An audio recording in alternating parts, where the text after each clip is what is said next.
Pia, and this is KiniNews. The prosecution has objected to the permanent release of Muhyiddin's passport. They contended that Muhyiddin still faces money laundering charges and there is still a flight risk.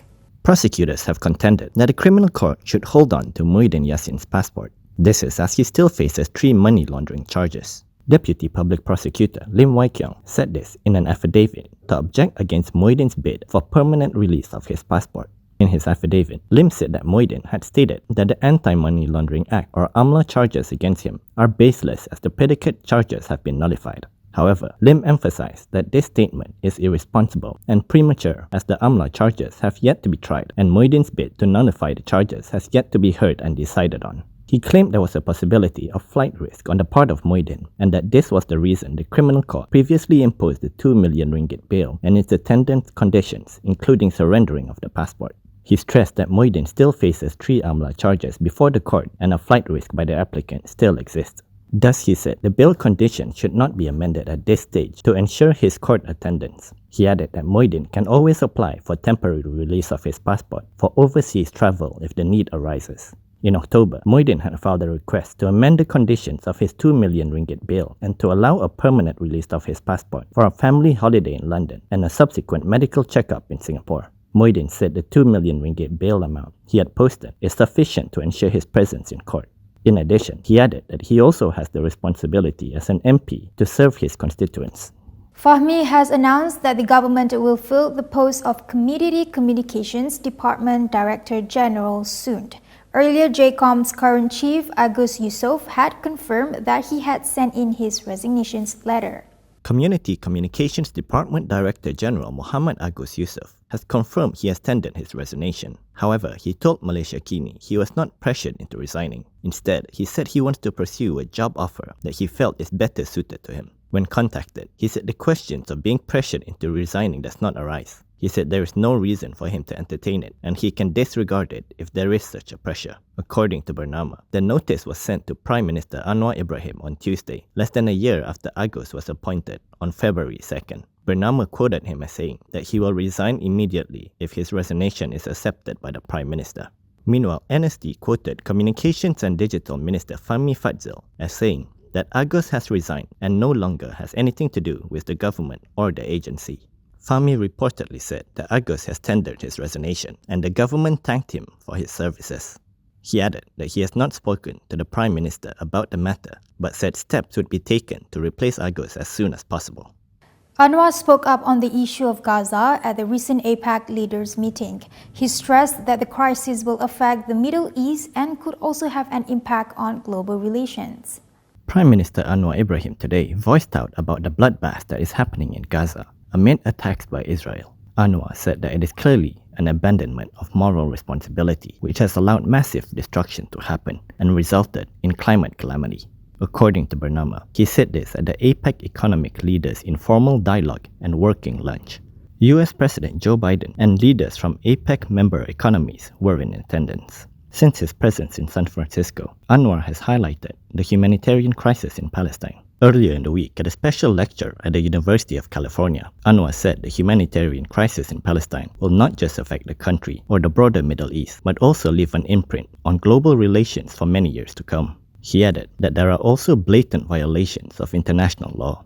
The attacks in Gaza has killed more than 11,000 Palestinians, including over 7,800 women and children, while over 29,000 others have been injured to date. Meanwhile, the IGP said the police has not received any threats due to the country's stance on the matter. Inspector General of Police Rasiruddin Hussein said the police has not received any reports of direct or indirect threats due to Malaysia's stance and determination to defend the fate of the Palestinian people. However, he said police will continue to gather information and intelligence in case there is any external threat on the matter. He told reporters that so far, the situation in the country is good and under control. Rasiruddin said this in response to questions on whether the police had received reports of threats from any party following Malaysia's pro-Palestinian stance. Malaysia is among the nations calling for the international community to intervene immediately and stop the Israeli regime's attacks on the people of Gaza. Last month, Anwar had revealed that he had received multiple threats from foreign countries following Malaysia's firm stand, support, and commitment to defending the rights of the Palestinians, as well as criticism leveled against the Israeli government. Following this, it was reported that the police will gather information if there is activity by Mossad agents in the country. The MACC will be summoning the 4 PN MPs who pledged their support for Anwar. Azam Baki said they are waiting for the report from the police on the issue and investigations will be carried out very soon.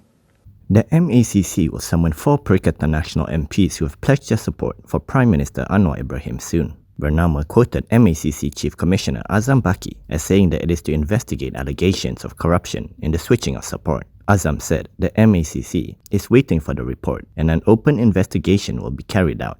He added that the police report against the MPs was lodged last Monday. He said the police have referred the matter to the MACC for further investigation due to the elements of corruption. Last Tuesday, Home Minister Saifuddin Nasution Ismail said police and MACC were ready to conduct a professional investigation into reports of claims of enticement, bribes and threats related to the support of several PN MPs for the Prime Minister. The 4 MPs are Kuala Kangsar MP Iskandar Zulkarnain Abdul Khalid, Labuan MP Suhaili Abdul Rahman, Gua Musang MP Muhammad Azizi Abu Naim, and Jeli MP Zahari Kecik. Meanwhile, when asked about the allegations that MACC is being controlled by the government, Azam said the accusations were baseless. The MACC had lodged a police report over a video posted on social media, allegedly containing false allegations made by a politician at the launch of the party's machinery for the Kaman parliamentary by-election on November 10th. PN has announced the candidate for the Kaman by-election. Tuan Ibrahim said PAS will fill Terengganu Menteri Besar Ahmad Samsuri Mokhtar for the seat. Perikatan Nasional has announced that Terengganu Menteri Besar Ahmad Samsuri Mokhtar will be the coalition's candidate for the Kaman by-election. The announcement was made by PAS Deputy President Tuan Ibrahim Tuan Man yesterday evening. According to Tuan Ibrahim, initially 5 names were submitted for evaluation as potential candidates. Saya mewakili Tuanku Presiden mengumumkan calon PAS mewakili Perikatan Nasional dalam perolehan P040 Kemaman ialah Yang Muhammad Dr. Ahmad Samsuri bin Mokhtar. Samsuri is one of the 3 vice presidents of PAS, as well as the deputy commissioner of the party in Terengganu. He will face the former chief of defense forces Muhammad Afandi Raja Muhammad Nur, who has been announced as the BN candidate. The Election Commission has set November 18th as nomination day for the by-election, while polling day is scheduled for December 2nd.